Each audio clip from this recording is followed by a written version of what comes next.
사람은 누구나 자신이 특별한 존재라고 생각을 합니다. 동물과는 다르다고 여기죠. 옳고 그름을 분별할 줄 알고 아름다움을 추구하며 사랑을 갈망하고 의미 있는 삶을 살고 싶어 합니다. 이런 마음 자체가 우리 안에 뭔가 고귀한 것이 있다는 증거처럼 느껴집니다. 그런데 우리 안을 들여다보면 이상한 모순이 발견됩니다. 선을 행하고 싶어 하면서도 악을 행하고, 사랑하고 싶어 하면서도 미워하고, 진실하고 싶어 하면서도 거짓을 말하는 삶을 살아갑니다. 가장 소중한 사람들과도 상처를 주고받고 스스로 세운 기준조차 지키지 못할 때가 많습니다. 더 근본적인 문제가 있습니다. 우리는 왜 사는지, 무엇을 위해 사는지에 대한 명확한 답을 갖지 못합니다. 이것저것 시도해보지만 궁극적인 만족을 얻지 못합니다. 뭔가 중요한 것을 잃어버린 것만 같은 느낌, 제 자리를 찾지 못한 것 같은 느낌이 늘 우리를 따라다닙니다. 오늘 우리가 함께 읽은 로마서 3장 23절에서 바울은 이 모든 문제의 근원을 한 문장으로 정확하게 진단을 했습니다.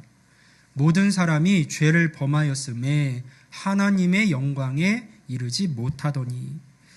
여기서 하나님의 영광에 이르지 못한다는 것은 우리가 본래 하나님의 형상으로 창조되어 하나님의 영광을 반영하며 살아야 할 존재였는데 죄로 인해서 그 본래의 모습을 잃어버렸다라는 의미입니다. 우리 안에 끊임없이 드러나는 그 공허함, 그 방향 감각의 상실의 원인이 바로 여기에 있었던 것이죠. 바울은 여기에서 멈추지 않습니다. 24절부터 31절까지에서 하나님께서 이 절망적인 상황에 어떻게 개입을 하셨는지, 우리가 잃어버린 것들을 어떻게 회복시켜 주셨는지를 선포하고 있습니다. 오늘은 그 여정을 다시 한번 쫓아가 보려고 합니다. 오늘 본문은 이렇게 시작을 합니다. 로마서 3장 23절 말씀을 우리 다시 한번 같이 읽어보겠습니다. 시작.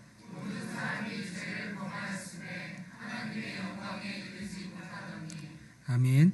여기서 바울이 사용한 모든 사람이라고 하는 표현에 우리가 주목해야 합니다. 헬라어 원문에서는 판테스라고 하는 단어를 사용했는데요. 이것은 예외 없이 전부라고 하는 뜻을 가지고 있습니다. 바울은 어떤 예외도 두지를 않습니다. 우리가 볼 때에 혹은 스스로 생각하기를 착한 사람이든 나쁜 사람이든 그것을 구분하지 않아요. 교육받은 사람, 그렇지 못한 사람을 가리지 않습니다. 종교적인 사람, 비종교적인 사람을 차별하지 않는 것이죠. 이것은 우리의 일반적인 생각과 정면으로 충돌합니다. 우리는 보통 사람을 선악으로 나누어서 생각을 합니다. 나쁜 사람들이 있고 괜찮은 사람들이 있다고 여깁니다. 범죄자와 일반인은 다르고 이기적인 사람과 착한 사람은 다르다고 생각합니다. 나는 좀 다르다고 생각하곤 하죠. 하지만 하나님의 관점은 완전히 다릅니다.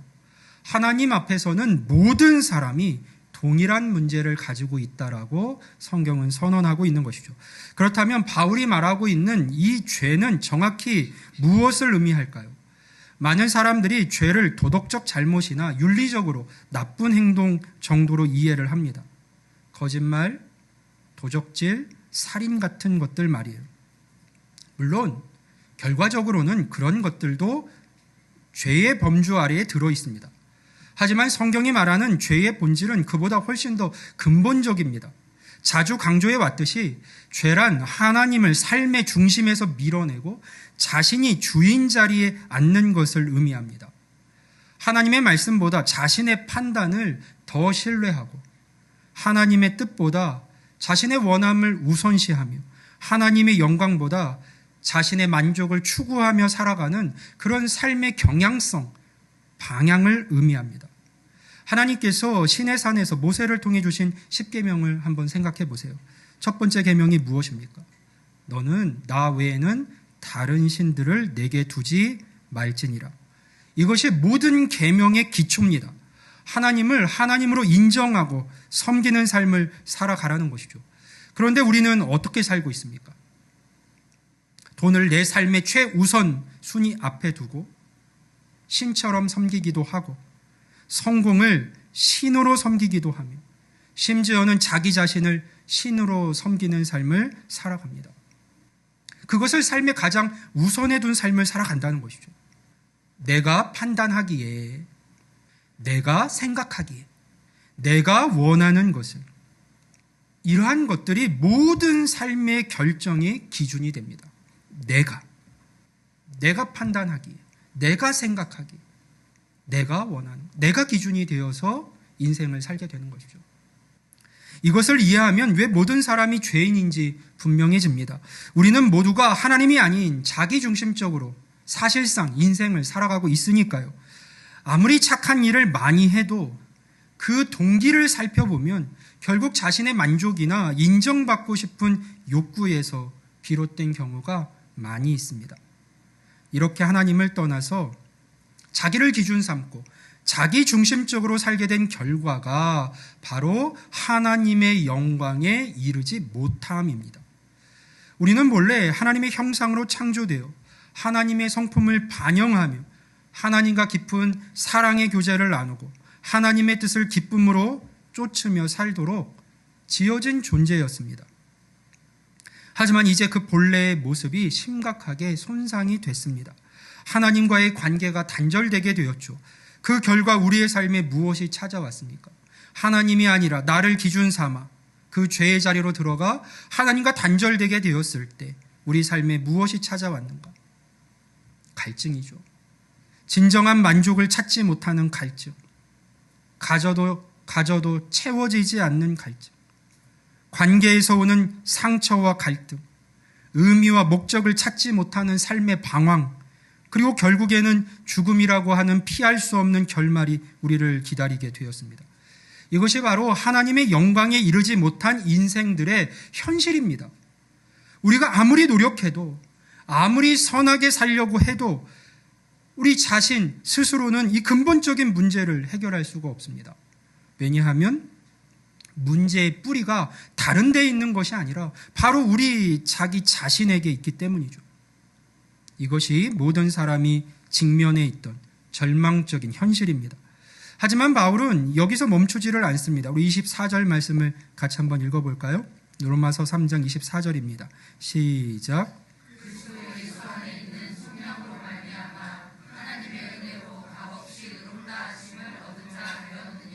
아멘.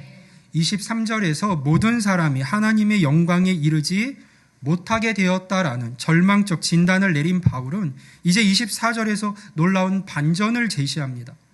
그리스도 예수 안에 있는 속량으로 말미암아 하나님의 은혜로 값없이 의롭다 하심을 얻은 자 되었느니라. 아멘. 값없이라고 하는 단어를 주목해 보세요. 헬라어로 도레안인데요. 무료로, 거절하는 의미를 가진 단어입니다. 우리가 아무것도 지불하지 않고 아무런 공로도 세우지 않고 아무런 조건도 충족시키지 않은 상태에서 받은 선물이라는 뜻이에요. 이것은 우리의 일반적인 경험과 완전히 다릅니다. 세상에서는 모든 것에 대가가 있습니다. 좋은 것을 얻기 위해 노력해야 하고 값을 치러야 하고 자격을 갖추어야 합니다. 공짜는 없다는 것이 세상의 법칙이죠. 그런데 하나님의 구원은 완전히 다릅니다. 우리가 낼 수 있는, 꺼내놓을 수 있는 값이 전혀 없었기 때문이에요. 부인할 수 없는 바 우리는 모두가 다 죄인이고 하나님이 아니라 나를 기준 삼고 중심에 두고 인생을 살아가는 자들이고 스스로 구원할 능력이 없는 존재들입니다. 그래서 하나님께서 일방적으로 값없이 구원을 이루어내십니다. 바울은 이 구원을 속량이라고 하는 단어로 설명을 했습니다. 이 단어의 배경을 이해하면 하나님의 행하신 일이 얼마나 크고 놀라운지를 알 수 있어요. 당시 로마 사회에는 많은 노예들이 있었습니다. 노예는 주인의 소유물 이었기에 스스로는 자유를 얻을 방법이 없었습니다. 오직 누군가가 그 노예의 몸값을 지불하고 사서 해방시켜주는 방법밖에는 없었어요. 그렇게 값을 대신 지불하는 것을 속량이라고 말했습니다. 성경이 말하는 우리의 상황이 바로 이것과 같죠. 우리는 죄의 노예가 되어 있었습니다. 스스로는 그 상태에서 벗어날 방법이 전혀 없었습니다. 아무리 착하게 살려고 해도, 아무리 노력을 해도 그 죄의 속박에서 자유로울 수는 없었던 것이죠. 그런데 예수님께서 우리의 몸값을 대신 지불하고 우리를 사서 자유롭게 해 주셨습니다. 우리는 공짜로 그 구원을 거저 얻었지만 그 값이 지불이 안 된 것은 아니었어요. 예수님의 몸값이 지불되어져서 우리는 값없이 거저 속량의 은총을 입을 수 있게 되었습니다. 우리는 이 말씀을 너무 자주 들어서 혹은 그 의미를 제대로 인식하지 못해서 별다른 감동 없이 지나칠 수 있습니다. 하지만 이 상황이 얼마나 위대하고 또 놀랍고 충격적인 일인지는 바로 다음 구절에 정확히 잘 기록이 되어져 있습니다. 로마서 3장 25절과 26절 말씀인데요. 우리 25절만 같이 한번 읽어보겠습니다. 시작.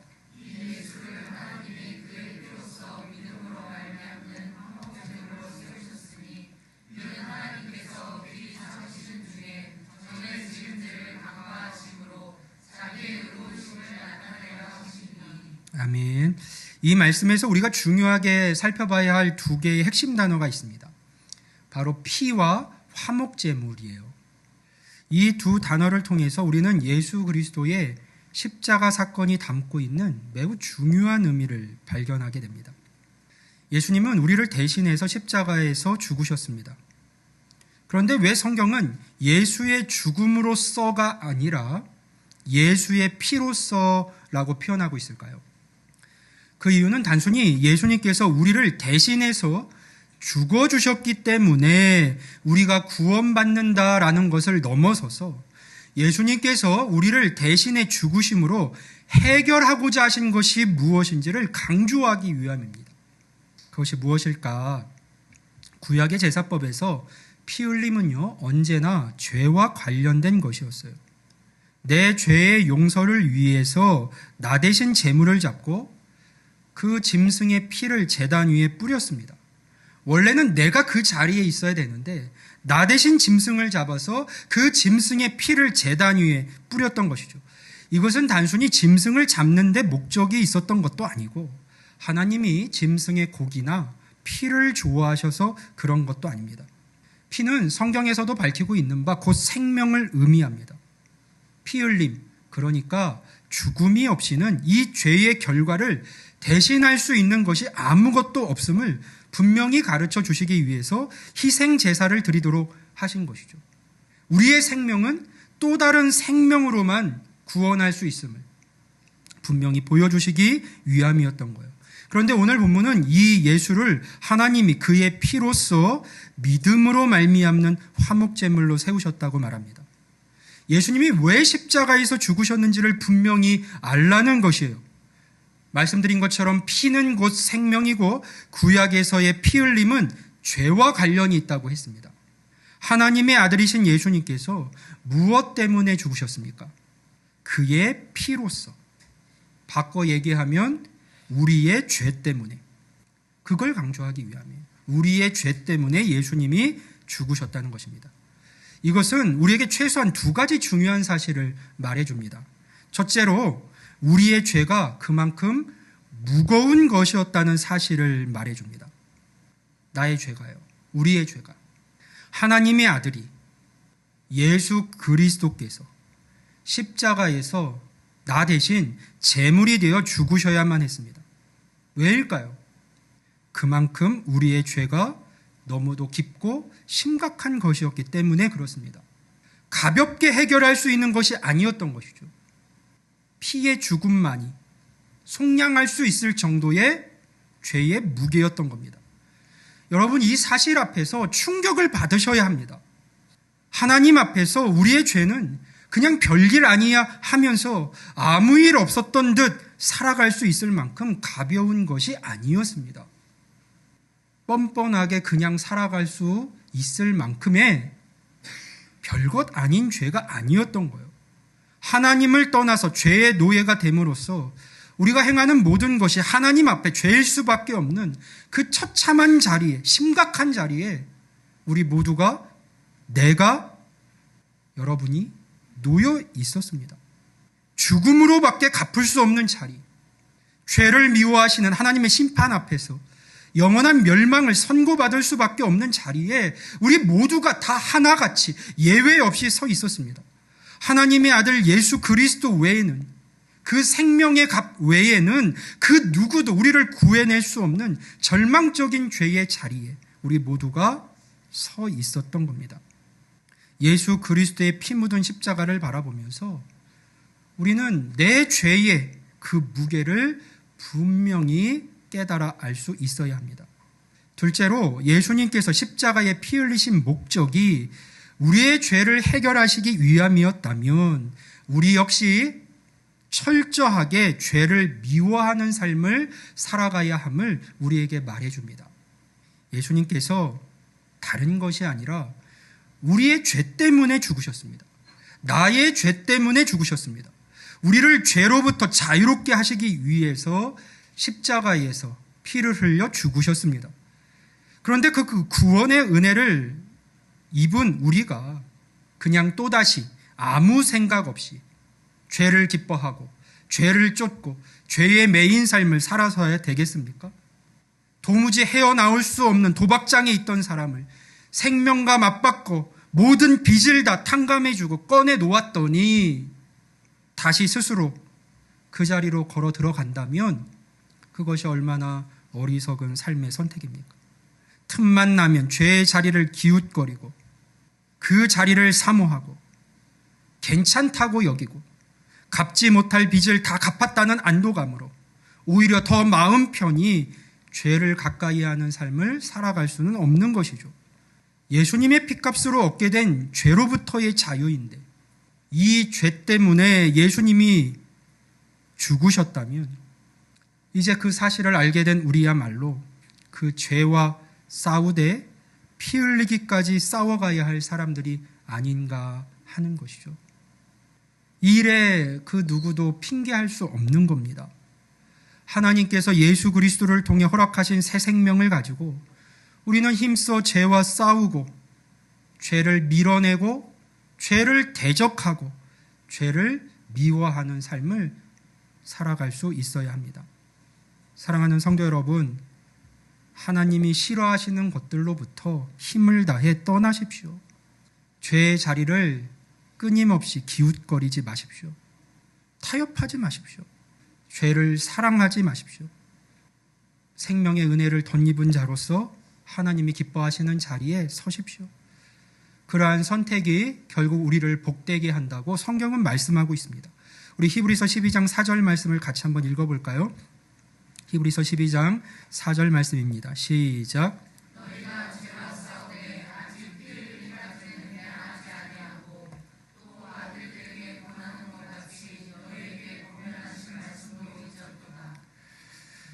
너희가 죄와 싸우되 아직 피 흘리기까지는 대항하지 아니하고 또 아들들에게 권하는 것 같이 너에게 권면하신 말씀도 잊었도다. 우리가 믿음의 주여 또 온전케 하시는 예수 그리스도를 바라보는 삶을 살아가는 와중에 이제 되었다라는 생각으로 그 은혜를 입었음에도 불구하고 죄와 싸우되 피 흘리기까지 대항하는 그 싸움을 해나가지 않는다는 겁니다. 괜찮다고 여기며 그냥 또다시 죄의 자리에 서는 삶을 살아간다는 거예요. 사랑하는 아들들에게 아버지가 권한 것 같은 그 권면의 말씀들을 기억하지 않고 가볍게 여기고 무시하며 삶을 살아가고 있다는 겁니다. 그러나 시편 1편은 하나님 안에서 복 있는 자의 삶을 이렇게 말씀합니다. 우리 한 절씩 교독해 볼까요? 복 있는 사람은 악인들의 꾀를 따르지 아니하며 죄인들의 길에 서지 아니하며 오만한 자들의 자리에 앉지 아니하고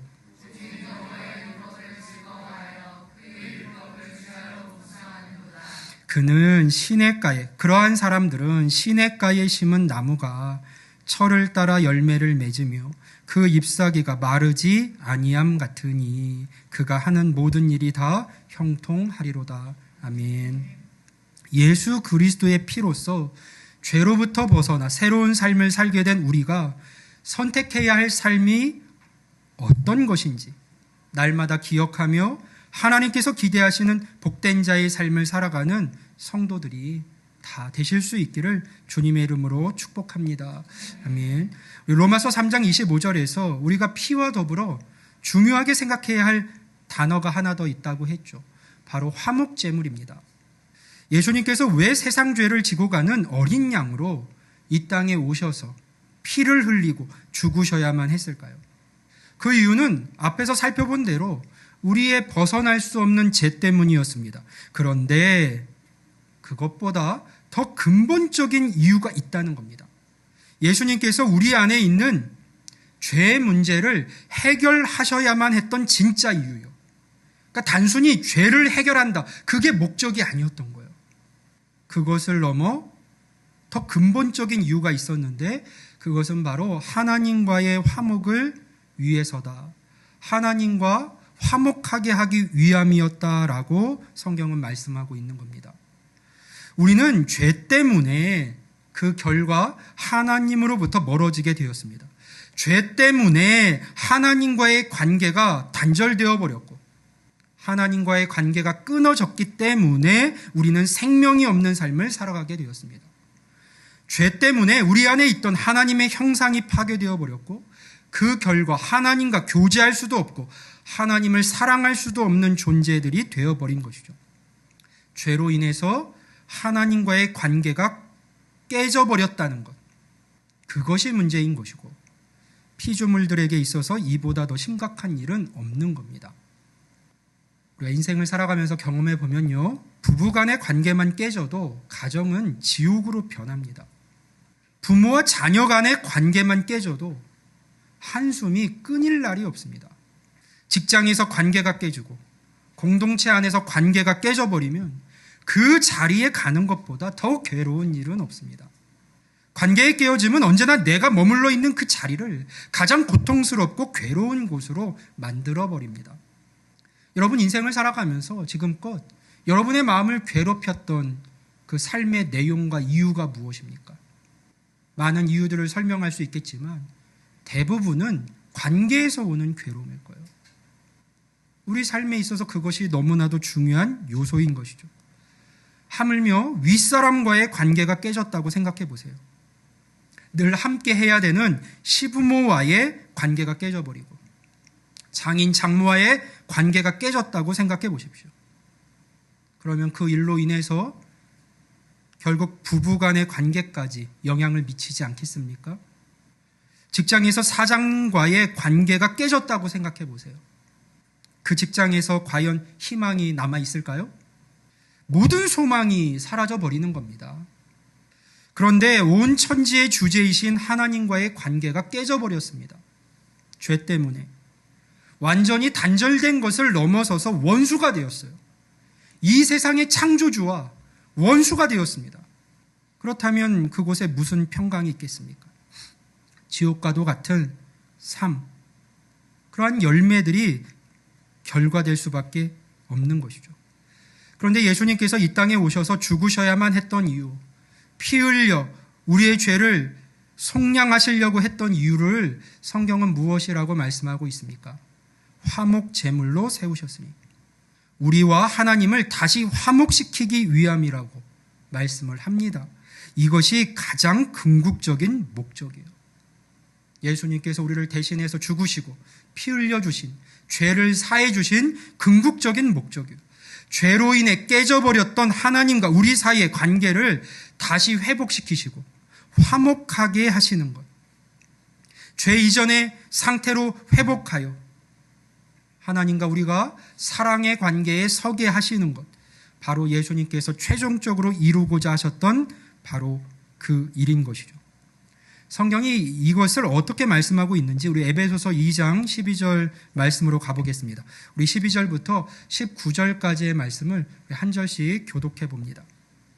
그때에 너희는 그리스도 밖에 있었고 이스라엘 나라 밖의 사람이라 약속의 언약들에 대하여는 외인이요 세상에서 소망이 없고 하나님도 없는 자이더니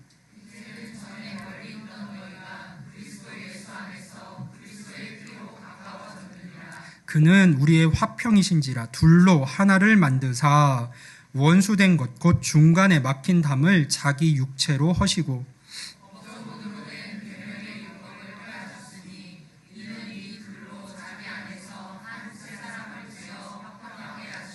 또 십자가로 이 둘을 한 몸으로 하나님과 화목하게 하려 하심이라. 원수된 것을 십자가로 소멸하시고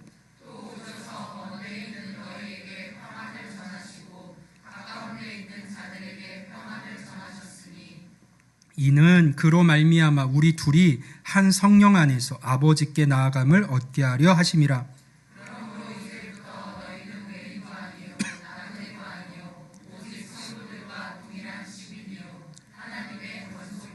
아멘. 하나님의 권속이라는 말은 하나님의 식구가 되었다라는 말이에요.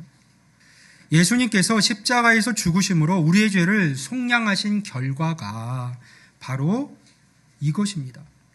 하나님과 다시 화목하게 하셔서 하나님께 나아갈 수 있는 자들로 회복시켜 주시고 하나님의 권속, 하나님을 아버지라 부르는 하나님의 자녀로서의 삶을 살게 하신 것이라는 것이죠. 바로 이것을 위해서 예수님은 이 땅에 오신 것이고 우리를 대신하여 십자가에서 피 흘려 죽으신 겁니다. 자, 그렇다면 예수님이 죽으신 이유, 우리의 죄가 씻어진 이유, 우리의 믿음이 가지는 궁극적 의미가 여기에 있다면 이 은혜 위에서 새로운 삶을 살게 된 우리는 이제 무엇에 집중하는 삶을 살아야 하는 걸까요? 그 은혜를 기반으로 하여 시작된 우리의 신앙은 과연 무엇을 추구하고 무엇을 쫓고 무엇을 위한 것이 되어야 하는 걸까요? 우리가 신앙생활을 해나가는 중에 가장 힘쓰고 이 신앙의 가치로서 목적 삼아야 할 것은 과연 무엇일까요? 그것은 다른 것이 아닙니다. 바로 하나님께 날마다 가까이 나아가는 것입니다. 우리에게 허락된 그 하나님과의 화목을 날마다 더욱더 풍성히 이루어가는 거예요. 우리의 신앙생활은 어떤 일을 하는 것이 아닙니다. 신앙의 목적은 거기에 있지가 않아요. 예수님께서 피 흘려 십자가에서 죽으셨던 그 목적 그대로 하나님과 더욱 화목하는 자리로 나아가는 겁니다. 그것이 우리 신앙 여정에서 힘써가야 될 일이에요. 하나님과의 관계를 더 깊이 맺는 자리로 나아가는 거예요. 나를 사랑하신 그 사랑을 힘입어 나도 하나님을 사랑하고 하나님을 더 풍성히 알아가는 자리에 더욱 힘써 서는 겁니다. 하나님의 자녀된 자로서 나를 사랑하신 하나님 아버지의 뜻을 알고 그분의 행하심을 기뻐하는 삶을 살아가는 겁니다. 기대하신 것처럼 말씀을 통해 하나님을 더 깊이 알아서 하나님과 더욱더 날마다 더 가까워지는 삶을 살아가고 하나님과 더 깊은 교제를 나누는 것이 우리 모든 신앙생활의 가장 큰 목적이요, 평생의 과제요, 하나님께서 기대하시는 바인 거예요. 우리의 이 믿음은 그냥 얻어진 것이 아닙니다. 나의 어떤 공로로 이루어낸 것이 아니죠. 오직 하나님의 사랑과 예수 그리스도의 희생으로 이루어진 일입니다. 그렇다면 이제 우리가 이 믿음의 길을 걸어갈 때에 서로를 대할 때 교회 공동체 안에서 하나님 나라를 세워갈 때 자랑할 것이 있을까요? 우쭐대거나 내가 지금 더욱 헌신하고 있다고, 희생하고 있다고 말할 것이 있을까요? 나의 열심과 행위로 얻어낸 것이라고 주장할 것이 있을까요? 오늘 본문 로마서 3장 27절은 이렇게 말씀합니다. 하나님께서 예수님을 통해서 우리에게 이루고자 하셨던 것이 그것이고 그것을 이미 다 우리 안에 이루어내신 분으로서 성경이 우리에게 말하는 것이 무엇인지를 보세요. 같이 한번 읽어볼까요? 로마서 3장 27절입니다. 시작.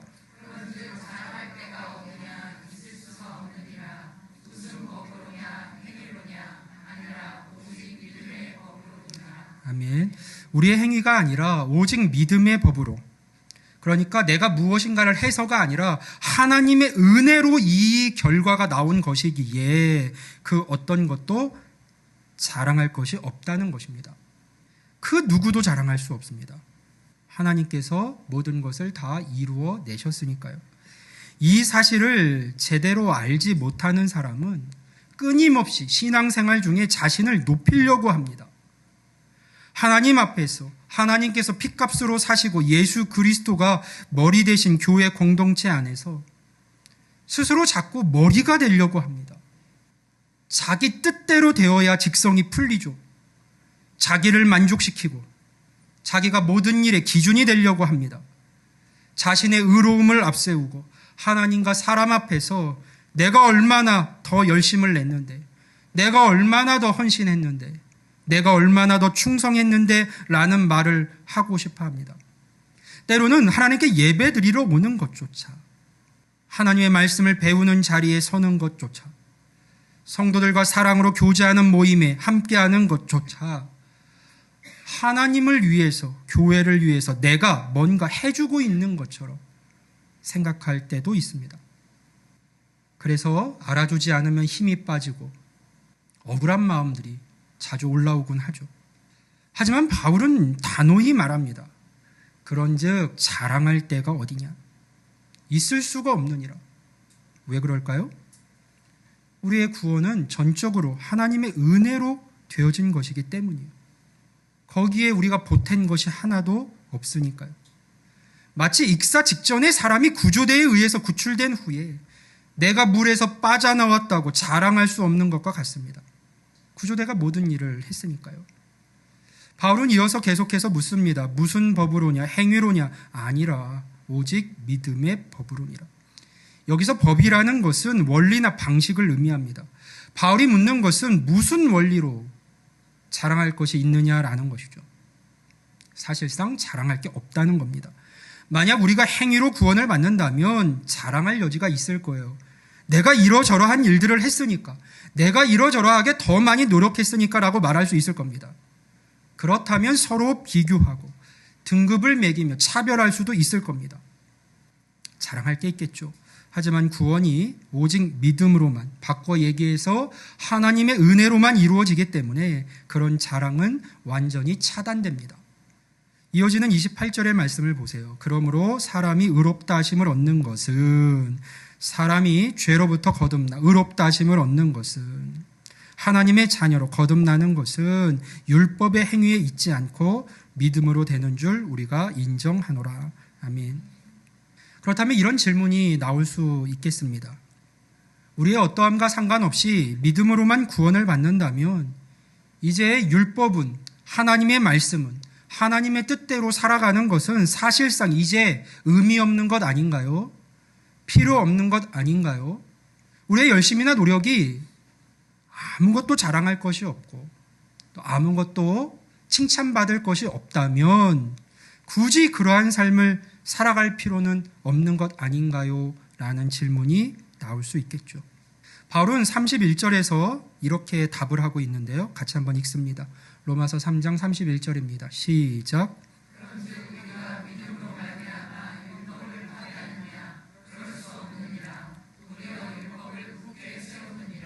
아멘. 여기서 말하는 율법은 단순히 구약의 조문들만이 아니라 그 안에 담겨져 있는 하나님의 뜻과 성품을 의미합니다. 하나님의 교훈적인 뜻과 성품적인 뜻이 그 안에 담겨져 있죠. 그것을 담고 있는 율법이 이제 믿음으로 말미암아 무의미해졌는가? 바울은 그럴 수 없다고 말합니다. 믿음으로 구원받은 사람은 우리를 더 잘 살게 하기 위해서, 하나님 나라를 살아가게 하기 위해서 주셨던 그 율법의 요구를 무시하는 것이 아니라 오히려 그 율법 속에 담긴 정신을 더욱 깊이 실현하며 살게 된다는 것이죠. 왜냐하면 진정한 믿음은 결국 하나님이 나를 얼마나 사랑하셨는지를 깨닫게 하고 나도 하나님을 사랑하여 그분의 뜻에 기쁨으로 쫓는 삶을 살아가도록 이끌기 때문이에요. 그래서 믿음은 결국 반드시 순종으로 하나님의 뜻을 이루는 삶으로 이어질 수밖에 없습니다. 하나님의 은혜를, 사랑을 진정으로 경험한 사람은 그 은혜에 감사하여 그 은혜를 기뻐하며 나도 하나님이 기뻐하시는 삶을 살고 싶어집니다. 자, 이 표현을 잘 생각하셔야 돼요. 하나님의 은혜를 깨닫고 하나님의 사랑을 경험한 이들은 그 은혜에 감사하여 하나님이 기뻐하시는 삶을 살아야 한다가 아닙니다. 하나님은 우리를 은혜 갚는 까마귀로 부르신 게 아니에요. 살아야 한다가 아니라 하나님의 은혜를 깨닫고 하나님의 사랑을 발견한 이들은 하나님이 기뻐하시는 삶을 살고 싶어집니다. 살아야 한다가 아니라 살고 싶어지는 거예요. 억지로가 아니라 기쁨으로 하나님의 뜻을 이루는 삶을 살아가게 되는 것이죠.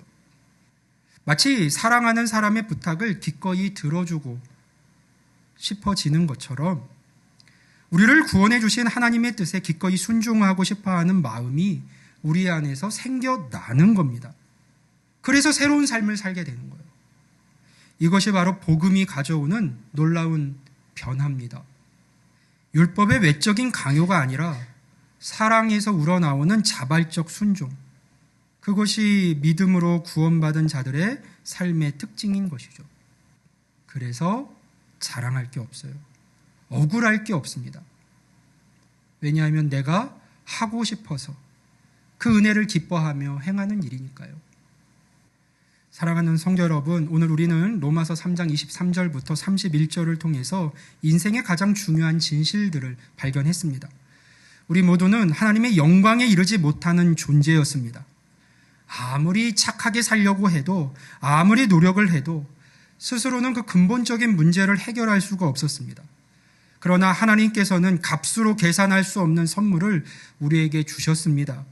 예수 그리스도의 피로 우리를 속량하시고 화목제물이 되게 하셔서 우리를 다시금 하나님 앞에 설 수 있는 자들로, 하나님의 권속들로 불러주셨습니다. 그리고 이 모든 것이 오직 믿음으로만 가능하기에 우리는 자랑할 것이 없습니다. 기억하는 자들에게 찾아오는 기쁨과 감사가 있을 뿐이죠. 기억할 것은 이 모든 일의 궁극적인 목적이 무엇이었는가 하는 겁니다. 왜 그렇게 하셨는가? 단순히 우리가 지옥에 가지 않게 하려는 것이 아니었습니다. 단순히 우리의 죄책감을 덜어주려는 것도 아니었습니다. 하나님의 목적은 우리와의 관계를 회복하는 데에 있었습니다. 죄로 인해 단절되었던 하나님과의 교제를 다시 시작하게 하는 데에 있었던 것이죠. 우리가 본래 창조된 목적대로 하나님과 함께하고 하나님을 사랑하고 그 안에서 안식하고 하나님과 동행하며 하나님의 뜻을 기쁨으로 성취해가는 삶을 살게 하시는 데 있었습니다. 그것이 우리에게 복된 것이니까요. 그렇다면 이제 믿음 안에 있는 우리는 앞으로 어떤 신앙의 길을 걸어가야 하는 걸까요? 무엇을 목적 삼는 삶을 살아가야 하는 걸까요? 어디에 힘을 쓰는 신앙생활을 해나가야 되는 걸까요? 첫째로 하나님과의 관계를 최우선에 두는 삶을 살아가십시오. 그런 신앙생활을 하십시오. 이 신앙을 통해서 또다시 무엇을 얻는 것, 거기에 목적을 두고 거기에 집중하고 그것에 최우선을 두는 것이 아니라 우리 신앙생활에 있어서 가장 맨 앞에 두어야 할 것은 하나님과의 관계, 그것임을 기억하십시오. 매일 아침 눈을 뜰 때 오늘 하나님과 어떻게 동행할까를 먼저 생각하십시오. 여러분, 우리가 아무리 열심을 부리고 아무리 대단한 성취를 이루어도요, 세상 사람들이 다 박수 쳐주고 대단하다고 환호해 주는 자리에 서게 될지라도 정작 하나님과의 관계가 멀어져 있다면 그것은 우리에게 아무것도 아닙니다. 이 신앙 여정이 아무것도 아니에요. 아무것도 아닙니다.